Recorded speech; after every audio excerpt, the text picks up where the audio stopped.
This Friday, Jamie Lee Curtis and Lindsay Lohan are back to switch things up in Disney's Freakier Friday. Totally. Yes. It's an absolute riot, and the only movie that can be described as So much weirder than the last time. What last time? it's the frequel You ready? we've been waiting for. That absolutely slays. What deeply out of touch old person came up with that? You did. Wow. Don't miss the comedy event of the summer for all ages. Disney's Freakier Friday in theaters this Friday. Get tickets now. Rated PG. Parental guidance suggested. It's Wednesday Addams. I see you're trying to distract yourself from your own banal thoughts. Let me help. Here's a recording thing made of my latest root canal.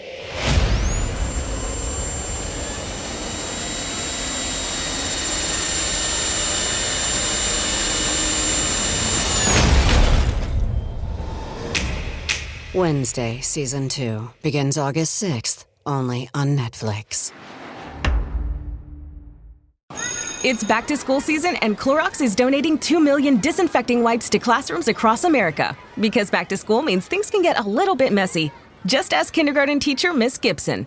Give me just one Clorox wipe and I'm ready for glitter glue, exploded lunchbox yogurt, peanut butter handprints, runny noses, picking noses, rubbing noses. Touching noses. Thank you, Edward. Ooh, nap mats and lockers and tissue boxes. And Clorox scissors. disinfecting wipes. Teacher's #1 wipe. Clean feels good. Based on unit sales data. Pie in the Sky Media. This series contains adult language and descriptions of graphic violence throughout. Listener discretion is advised.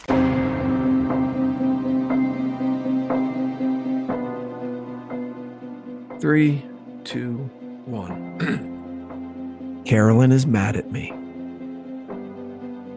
That's where we're starting today. You know what? Nobody's gonna be fucking surprised. We had our first argument. I was right and she was wrong. So I just want to get that out there. Actually, is anybody gonna be surprised that you're rewriting history? Oh, fine. But communication will get you through a lot of problems in life. So here we are, and we're doing another episode. So welcome back, Murder Chronicles Nation, to the bonus round. Ba-boom! Here we are. Episode 27, part 2 of The Eye of the Storm.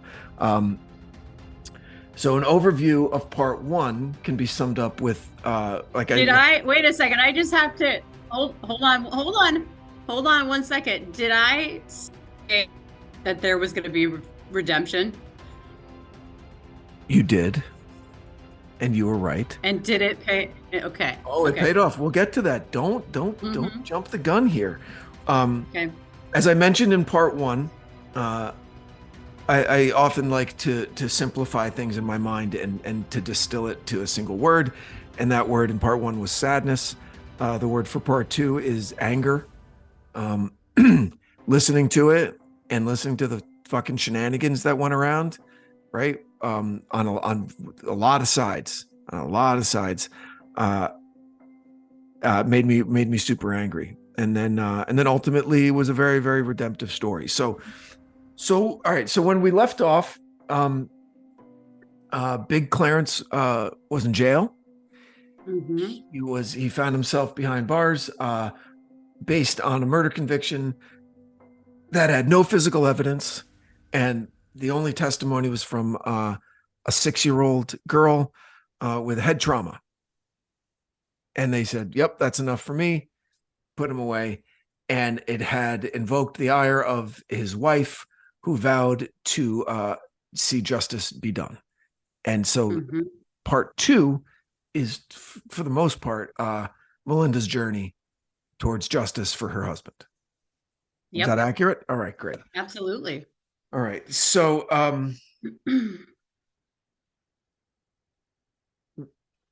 Melinda basically became a homicide detective in this one, and filling the void that she felt was abandoned, with dereliction of duty by the, not really, that's a harsh term, but the law enforcement that she had counted on to do their job.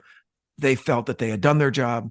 She said it repeatedly. They had their man, close the book, move on. And that's where she stepped into that void. And, it was like watching or listening to an episode of of, Law and Order or CSI or any of these detective shows where she made a witness list and cross-referenced with violent offenders. And it was incredible. So talk about that a little. I know. I mean, I was like, I know I shouldn't have loved it as much as I did because she was putting herself at risk. And I mean, I think she even went to a strip club and found one of these guys. And just like, she would even say like, yeah, I really put myself in danger, but that's how passionate that she was, how many of us would be willing to go to these sketchy places and dress to attract obviously some really violent sexual offenders and get close enough to them to get their DNA. I mean, it takes a lot of courage, but then on the other side, it was really kind of like, wow, that could have gone wrong in a million different ways. Yeah, absolutely. The ball's on this woman, right? I mean, I'm not kidding. Like, I have to say, I mean, when you talk about fangirling over the cigarette, I am like fangirling over her pulling the hair out of that skeezer's head. I mean, I would have fallen for that. I love a woman when she like runs her fingers. I'm sorry, my wife. I love when my wife runs her fingers through like the back of my hair. That's nice and it's intimate and it's sexy and she knew it. Guys are such fucking idiots. Like, we'll fall for anything. We will fall for any attention at all. Okay, great. And so I know. And she knew. She gets one of the guy's hairs. It's amazing. She got cigarette butts. She got one of his dirty fucking hairs off the back of his head. Like, that was really, really interesting. And like, to your point, incredibly dangerous for her. Yeah. And then she did it. But the first really big, other than the bravery and the industriousness of Melinda and her ambition to get this done, is that the kid recanted the testimony. Okay. Yeah. So for a moment I was like riding high. I was like, fuck yeah. But then I got to be honest, because I'm always going to be honest with you. When I heard that Melinda was Brooke's caretaker, I got to be honest, that tainted this a little bit for me because I had, through talking with you in the last bonus episode, you intimated that the 6-year-old's testimony may have been coerced. Okay. So I had that in my mind that she was susceptible to coercion by an adult. And I went, okay, can two play at that game? Did Melinda maybe put it in this kid's head to recant? Now, hearing Melinda know that those accusations would be leveled at her, and she very, and I think very believably denied that, and said never spoke to her about it. There were other people that she could talk to. She made sure that Brooke would have an audience to hear anything she wanted to talk about with it. But she claimed, and I think rightfully, because she's smart enough, obviously, to know that would come out, because she wasn't 6 anymore. She's 10. Big difference between a 6-year-old and a 10-year-old. Okay. So my kind of suspicions were assuaged listening to Melinda. So then I was back being excited that the recantation of this girl's testimony. I'm like, cool. Cousin Clarence is going to be, Uncle Clarence is fucking out. Big Clarence is out of jail tomorrow. But no. And that's when I really, really started getting angry at this, that no matter what, like, he wouldn't be given a new trial. And I couldn't believe that. Yeah. And here's the thing, everything that you're saying about her potentially manipulating Brooke, or at least from the side of the prosecution, it's like, if they would have followed up, and I don't want to jump the gun here because I know you're going to just freak when we start talking about the neighbor. Tanya. They would have done. Sorry. Let's say it. Let's sing it from the rooftops. If they would have gone back, and it's like, okay, wait a second, this isn't lining up. Brooke is basically saying that this wasn't, her Uncle Clarence. Let's go back and look at why this woman didn't let her in. I mean, all of these other things, like, it's like, they just didn't want to, it's like, don't look up. Like, we don't want to, no matter what, we're not looking up. To Melinda's point, they had their man. They had their man. Case closed. They got a conviction, which is not easy to do, to get a jury to convict on a murder trial. Like, they're like, that's a win. Any law enforcement agency in America will take that win. Convicted by a jury of your peers. That's the system. Well, and coupled with that, it wasn't just that they only had the Brooke recantation, but they also then had by then tested the DNA, and it wasn't Clarence's. There was a profile that was not hers. So it's like, not only did they have Brooke's recantation, but they also had proof that this is not Clarence's DNA, and he is nowhere near this. There's no physical evidence. I mean, it's just bonkers that they're like, nope. So let's go back to the night. Let's go back to the night of the murder. Okay. Mm-hmm. So not Clarence is there. Okay. Does these horrible things. 6-year-old Brooke gets savagely attacked. Survives. Mm-hmm. Okay. Runs next door. Okay. Now, woman answers the door. This woman, Tanya. Okay. So what we knew that night was that. So, all right. So what did Tanya do? Tanya didn't let her in the house, put her in the car, and drove her somewhere. No, made her wait 45 minutes. 45 minutes. Call the police. Didn't go check on Judy. And it's important to note, she was friends with her 3 little girls. She would play with these little girls all the time. Tanya knew who Judy was. Like, she actually sent her daughters out to play quote in air quotes with this poor abused little 6-year-old girl, Brooke, who's been completely bloodied. Her grandma's pink nightgown that she borrowed because she was having a sleep. I mean, it's like that detail. She was just raped, right? And the woman's like, chill out for 45 minutes while I got to do shit. But we know what she was fucking doing. And she was beaten about the head. Yeah. Yeah. But what was Tanya doing? We think we know what she was doing. Oh, I'll tell you what. Listen, okay. Allegedly, Tanya was waiting for her common law husband to fucking clean himself up in the house because she knew what had just happened. Okay. So what does he say to her? Yo, fucking run some cover for me. Tell that little girl she better shut her fucking mouth and say it was somebody else. So Tiny goes, I know how to talk to kids. Let me go talk to her. Hey, so who do you think did this? Sure sounds like it could have been your uncle, huh? I bet it was your uncle, wasn't it? Right? Some version of that, allegedly, air quotes, happened. Okay. Yeah. And then right, because she said she didn't call him Uncle Clarence.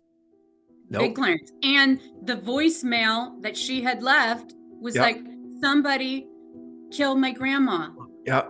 If it would have been Uncle Clarence, she would have said, Big Clarence killed my grandma. Said somebody. Somebody. Yeah. And then so Tanya. Between that time. Yep. And then by the time she gets to the sisters. And so the other thing that really just anger upon anger was this motherfucker gets pulled over by the cops and says, all right, you got me. Wait, you're arresting me for the murder, right? And no one does anything. No, right. Basically, and one thing that I don't know if this was in here, but one thing was that he was out of prison from a halfway house. He'd escaped like days before, so they should have been looking for him anyway. I mean, yeah, that's really something. That's really, really something. And so now let's jump forward to so she gets the DNA tested. She raises money. Melinda raises money and gets DNA tested and gets a full profile like worked up. And they're pretty sure they know who it is.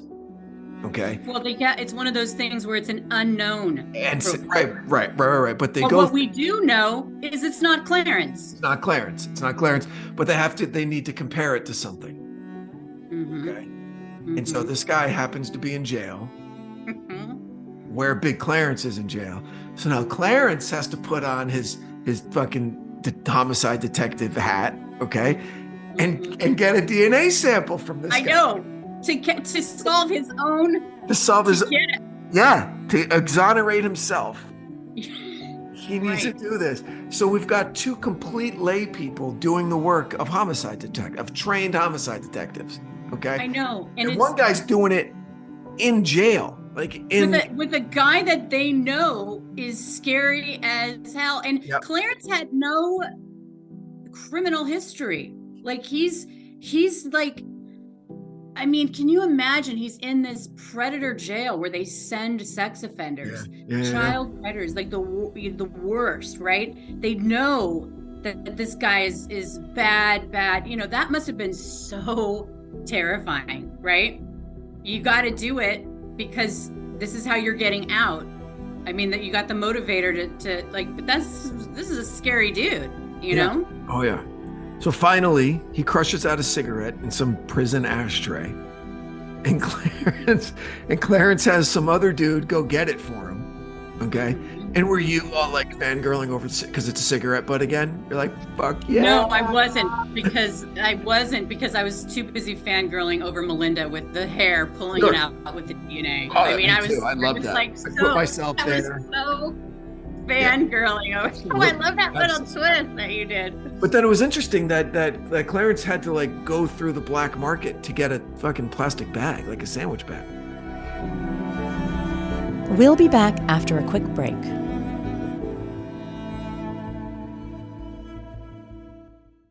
Breathe deep. Imagine your legs more limber in Duluth Trading Double Flex Denim.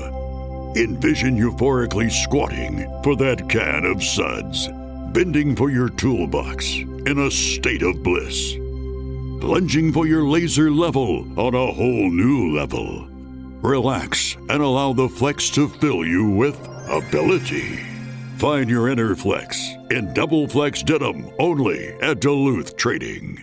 Subtle results, still you, but with fewer lines. Botox Cosmetic, onabotulinum toxin A, is a prescription medicine used to temporarily make moderate to severe frown lines, crow's feet, and forehead lines look better in adults. Effects of Botox Cosmetic may spread hours to weeks after injection, causing serious symptoms. Alert your doctor right away as difficulty swallowing, speaking, breathing, eye problems, or muscle weakness may be a sign of a life-threatening condition. Patients with these conditions before injection are at highest risk. Don't receive Botox Cosmetic if you have a skin infection. Side effects may include allergic reactions, injection site pain, headache, eyebrow and eyelid drooping, and eyelid swelling. Allergic reactions can include rash, welts, asthma symptoms, and dizziness. Tell your doctor about medical history, muscle or nerve conditions including ALS or Lou Gehrig's disease, myasthenia gravis, or Lambert-Eaton syndrome, and medications, including botulinum toxins, as these may increase the risk of serious side effects. For full safety information, visit BotoxCosmetic.com or call 877-351-0300. See for yourself at BotoxCosmetic.com.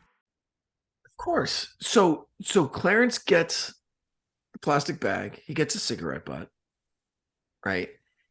And he's able to mail it to Melinda, I guess. Is that what he does? He puts it in the mail? Mails it to the Ohio Innocence Project. Project. He somehow gets it into the Ohio Innocence Project, and they help. They're helping Melinda along this way, and it really was a group effort with all these different people. With Melinda, but I really wanted this from Melinda's perspective because it's like I just feel like what she did was so extraordinary. Yeah. And, of course, you need the backup of an organization like the Ohio Innocence Project to not be just swatted away like she had been for like all of those. I mean, can you imagine what she went through and how they probably made her feel throughout this process? Like, can you even imagine? I can imagine it, you know? So they test the DNA. It's a match for this guy. Right? And I don't know where this came up. I forget, but I have 5 lie detector tests underlined in my notes. Like he failed 5. How many after 3? Why keep going? Right? Did they want to keep Big Clarence in jail that badly? Well, by this time he was already out. Okay. By this time Big Clarence was out. But it's kind of like overkill. I mean, the dude is like, how much more do you need? Yeah. Yeah, that was a nice moment. When Melinda got to tell him, "You're coming home for good." It was a great moment of him getting released, him being there. She let his parents hug him first, and then the boys, and then her. That was really, really nice. Um, and then, the real bad guy, he gets caught. He gets what, 55 years in jail? So he'll die in jail, I'm sure. I hope. And that's where he is. And then it was sad that that things didn't work out for Melinda and Clarence. But I hear what you're saying. When a marriage is under that much strain, they usually don't really last. But they have kids together, so they're connected. But what's Clarence doing now? Do you have any idea? I don't know. I asked him if he wanted to be interviewed for the show and he declined. So I don't know. But I think that, with the payouts that they got, I'm hoping that he's having a really great life. And he ended up remarrying someone connected with, I think it was the AG's office. So I think that sounds like he's happily married. I hope so. I wish the best for him, obviously, And what's I don't think that you can. Well, Melinda is, she's a speaker. I think she really wants to continue her work listen to this. Can you imagine being faced with this? So when he got out of prison, guess who's living with Melinda? Brooke. Brooke. I was thinking about that. Like, how weird. You know what I mean? That because Brooke had to be what, I do 13 or 14 by the time he got out. So she knew exactly what the fuck was going on. Right. Like, oops. And so how Clarence wants to, I can understand Clarence forgiving her and understanding that she was a child and that she was manipulated, but then knowing you did 7.5 years and what you went through and what he went through in prison and the whole stress of everything and what could have happened. I don't think I'd want to live in the same house with the person who, even though it wasn't her fault, you know what I mean? It would be difficult, right? Of course. Yes. If you were Big Clarence and you came home with your wife and Brooke was living there, how would you feel about that? I would go pay a little visit to Tanya. That's what I would do, and make sure that did Tanya is Tanya in jail? What happened to Tanya? Mm-mm. Is she still living next door? Mm-mm. No, she took off after Judy's murder. She was in the wind. Yeah, see, that's who I listen. Yes, it would be uncomfortable for me. If you're honestly asking me the question, it would be uncomfortable for me only because I would be worried that the kid might think that I harbor some resentment. Okay. But being a grown-up, being an adult, I would 100% understand how kids can be manipulated by an adult with evil intentions, such as Tanya and her piece of shit husband. Okay. Right.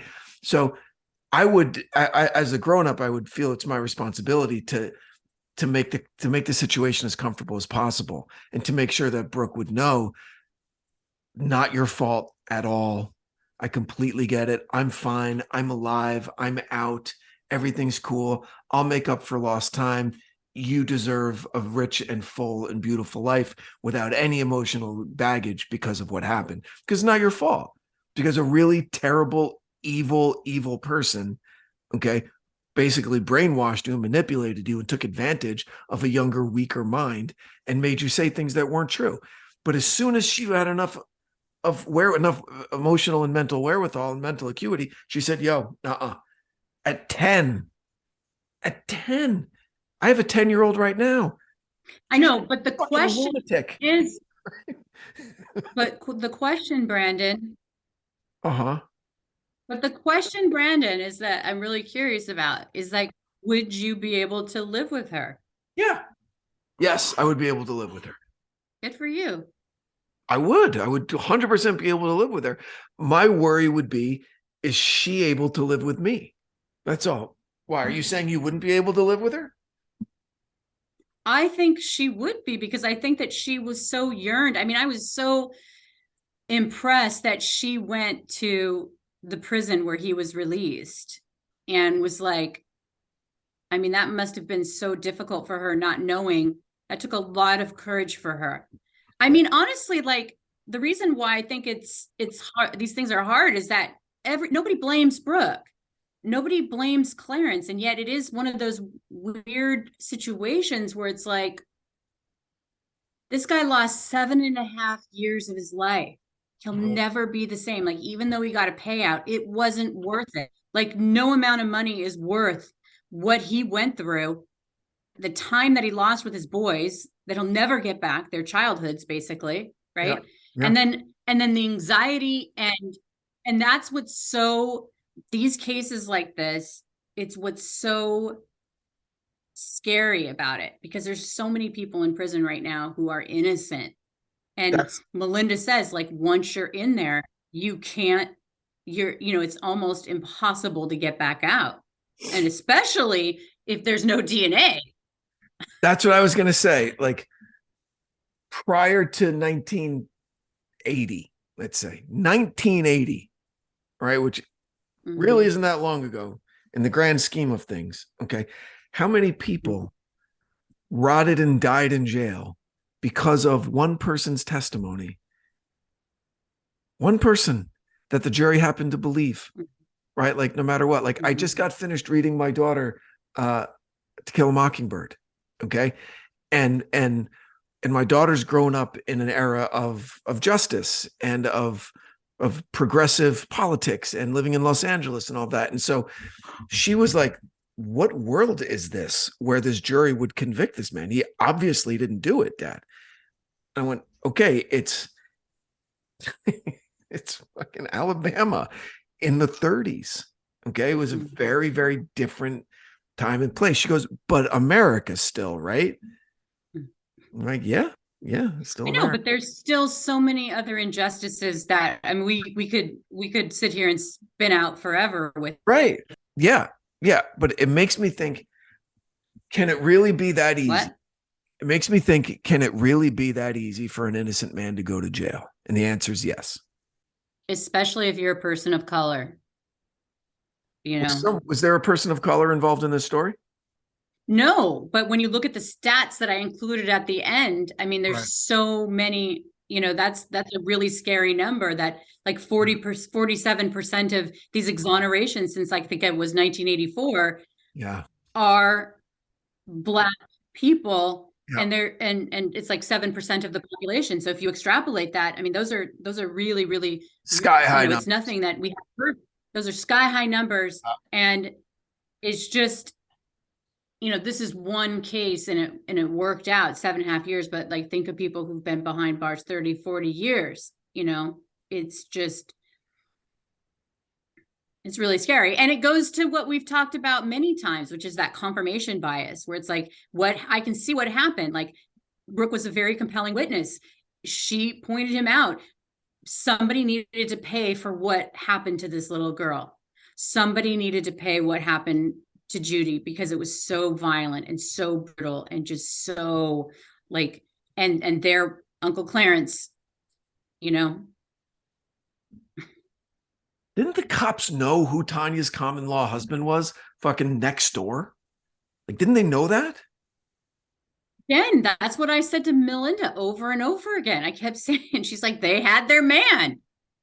They had their man.